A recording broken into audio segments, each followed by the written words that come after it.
কবিতা কেনেকৈ লিখেনো বাৰু গান লিখিবৰ মোৰ মন আছে শব্দবিহীন এটি গান কবিতা কেনেকৈ লিখেনো বাৰু গান যি ভাষা চকুৱে কৰে অৰ্থ বিচাৰি পোৱা টান ধন নালাগে সোণ নালাগে লাগে মাথো এটি সঁহাৰি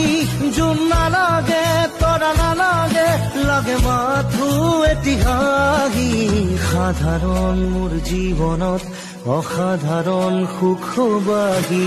কাগজৰ কবিতাবোৰে কিদৰেনো মন পঢ়ে কিদৰে আখৰে মন ভৰে কাগজৰ কবিতাবোৰে কিদৰেনো মন পঢ়ে কিদৰে আখৰে মন ভৰে